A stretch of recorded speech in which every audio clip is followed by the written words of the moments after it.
ადამიანის პაპილომავირუსი ეს არის ვირუსების ოჯახის ფართო ოჯახი. რომელიც იწვევს კანისა და ლორწოვანი გარსების ინფიცირებას. დაახლოებით არსებობს 100-ზე მეტი ტიპი, თუმცა ყველა არ არის მავნებელი, ესე ვთქვა და ყველა შემთხვევაში გართულებებით არ სრულდება. არის 12 ტიპი, რომელიც არის ონკოგენურობით, მაღალი ონკოგენურობით გამოირჩევა, რომელიც ზუსტად არის ის ონკოგენური ტიპები, რომელიც შესაბამისად იწვევს სხვადასხვა კიბოს განვითარების თვალსაზრისით არის მნიშვნელოვანი. საინტერესოა ის ფაქტი, რომ ცხოვრებაში ერთხელ გარკვეულ ეტაპზე ქალების 80%-ს, დაახლოებით 10-დან 8 ქალს გარკვეულ ეტაპზე შეიძლება იყოს ინფიცირებული ადამიანის პაპილომავირუსით, თუმცა შეიძლება ეს ორგანიზმი თვითონ ებრძოლოს და ვირუსი თავისთავად გამოიდენოს ორგანიზმიდან.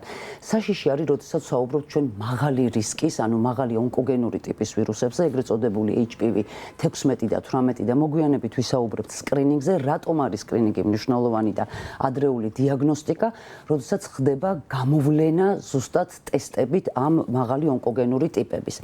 რაც შეეხება თქვენ აღნიშნეთ, ანუ ადამიანის პაპილომავირუსის ეს ონკოტიპები ზუსტად მნიშვნელოვანია, იმიტომ რომ საშვილოსნოს ყელის კიბოს 87-99% არის ზუსტად დაკავშირებული ამ ვირუსებთან. ანუ ყველა ადამიანის პაპილომავირუსის ტიპი არ იწვევს ონკოლოგიურ დაავადებას, თუმცა მაღალი რისკის 87-99% შემთხვევაში მნიშვნელოვანია კიბოს განვითარების თვალსაზრისით.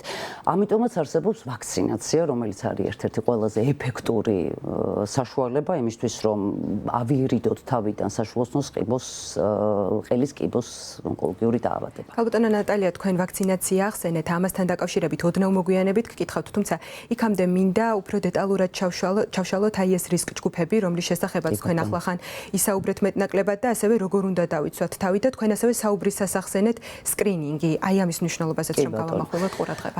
ვინაიდან ადამიანის პაპილომავირუსის ძირითადი ესე ვთქვათ სქესობრივი გზით ვრცელდება, ამიტომ რა თქმა უნდა მაღალი რისკის ქვეშ არიან სქესობრივით აქტიურად მოსახლეობა. ეხლა ძალიან საინტერესოა, როდესაც ჩვენ ვახსენეთ, რომ ცხოვრების გარკვეულ ეტაპზე შეიძლება მოხდეს ინფიცირება, მაგრამ სპონტანურად განიდევნოს ორგანიზმიდან, მაგრამ აქ მნიშვნელოვანია ვახსენოთ რისკ ჯგუფები და რისკ გარემოებები. როდესაც ვირუსთან კონტაქტი ხდება ვაქცინაციამდე, როდესაც ადრეულ ასაკში იწყება, ესე ვთქვათ, სქესობრივი ცხოვრება, როდესაც იმუნური სისტემა არის დადრგუნული სხვადასხვა მიზეზის გამო, სხვადასხვა შორის თამბაქოც არის ერთ-ერთი, ესე ვთქვათ, რისკ ფაქტორად განიხილება, როდესაც მრავალი პარტნიორი ყავს, სქესობრივი პარტნიორი, ანუ ეს არის ყველა ის რისკ ფაქტორები, რომლებიც განაპირობებენ, ესე ვთქვათ, რისკს იმისი, რომ განვითარდეს, უბრალოდ ინფიცირება მოხდეს ადამიანის პაპილომავირუსით. რაც შეეხება სკრინინგს, საერთოდ რა თქმა უნდა თავიდან დაცვა არის შესაძლებელი და ჩვენ ვსაუბრობთ პრევენცია. პრევენცია არის შესაძლებელი. ნებისმიერ იმ ქვეყანაში, სადაც წარმატებით არის დანერგილი ორი ძირითადი პროგრამა, ეს არის სკრინინგი და ეს არის ვაქცინაცია, იმ ქვეყნებს უკვე აქვთ საუკეთესო, ესე ვთქვათ, მაგალითები და მრავალი გამოცდილება დაგროვდა უკვე დღესდღეისობით, რომ პრაქტიკულად, კეთილწარმონაქმნები უკვე ელიმინაცია არის, ხოლო ადრეულ ეტაპზე ამ კიბოსწინარე დაავადებების გამოვლენა და გართულებები არის საგრძნობლად შემცირებული. ამიტომ სკრინინგის როლზე და პრევენციის როგორც ერთ-ერთ ქმედით საშუალებაზე და ვაქცინაციაზე ძალიან ბევრი შეგვიძლია ვისაუბროთ. ქალბატონო ნატალია, ვაქცინაციას ახსენეთ არაერთხელ და არ შეიძლება ამ თემას არ შევეხოთ უფრო დეტალურად.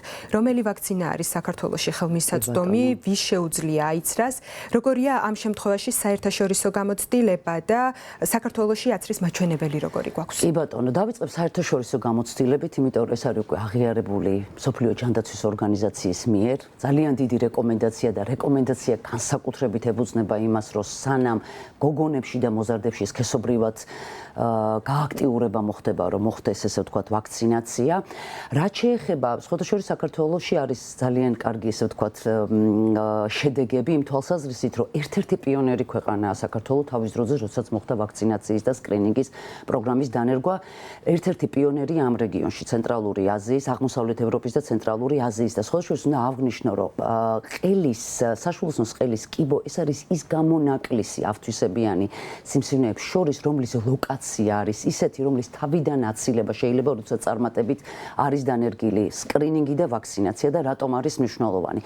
ვაქცინაციაზე ვისაუბრებ, რამდენად ესე ვთქვათ კარგი შედეგები გვაქვს პროგრამის თვალსაზრისით.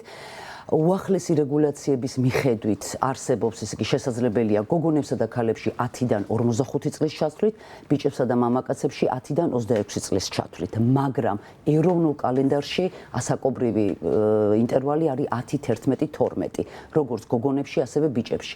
სამწუხაროდ მოცვა არ არის ჯერ ისეთი მაღალი და სხვათა შორის რამდენადაც ჩვენ გვაქვს დანერგილი ეს პროგრამები, ჩვენ საქართველოს ვართ იმ ეტაპზე, როდესაც უნდა მოხდეს უკვე ხარისხის გაუმჯობესება, როდესაც უნდა მოხდეს მოცვა, იმიტომ რომ იმ ქვეყნებში, სადაც 70-75% არის მოცვა შესაბამისად ვაქცინაციით, უკვე ძალიან კარგი შედეგებია. თბილისში არის 24%-ია მოცვა სკრინინგის, ხოლო რეგიონებში 12%. ასევე ვაქცინაციაზეც ვიტყოდი, 10, 11, 12 ორდოზიანი ვაქცინაცია, როდესაც ხდება, გოგონებში გვაქვს 20-24-ში 14 და მეორე დოზით 13, აქ მნიშვნელოვანია, რომ პირველი დოზის შემდეგ ცოტა მაჩვენებელი იკლებს და ბიჭებში კიდევ უფრო დაბალია და ამაზე ცალკე ვისაუბრებთ მერე ბიჭებში ვაქცინაციის მნიშვნელობაზე არის 8 და 7%.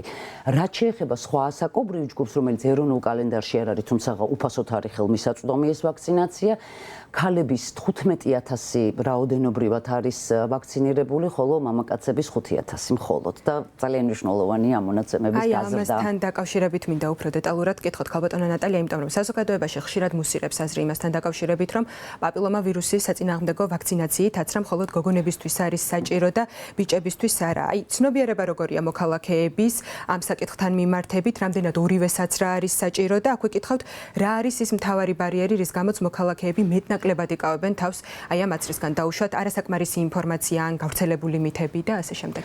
საზოგადოებაში როგორც აღნიშნეთ, ხშირად მუსირებს აზრი, რომ ეს ვაქცინაცია არის მხოლოდ გოგონებისთვის და ეს არის დაკავშირებული, იმიტომ რომ ეს ადამიანის პაპილომა ვირუსი იწვევს საშვილოსნოს ყელის კიბოს.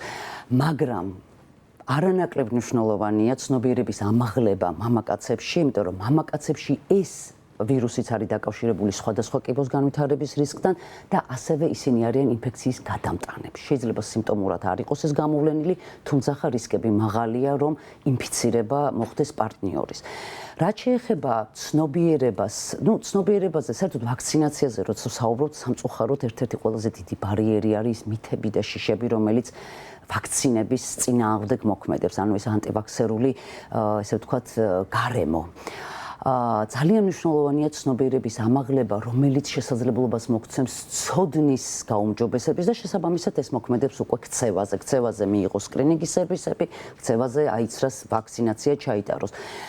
ცოდნა არა მარტო სკრინინგზე, ცოდნა ვირუსზე, საშიშროებაზე, მამაკაცებში რამდენად მნიშვნელოვანია აცრის მნიშვნელობა, გამოსავალზე და რამდენად მნიშვნელოვანია ადრეულ ეტაპზე მოხდეს ამ დაავადებების აღმოჩენა. იქნება ეს კიბოს წინარე დაზიანება თუ საწყის ეტაპებზე, რომელიც შესაბამისად გამოსავლის თვალსაზრისითაც არის ძალიან მნიშვნელოვანი და შეგვიძლია ავიცილოთ თავიდან საშვილოსნოს ყელის კიბოს განვითარება, იმიტომ რომ ის პათოლოგიური, ზუსტად სკრინინგი ამისთვის არსებობს, ის პათოლოგიური პროცესები, რომელიც მიმდინარეობს უჯრედში, ძალიან ადრეულ, ესე ვთქვათ, ეტაპზე მოხდეს ამის გამოვლენა.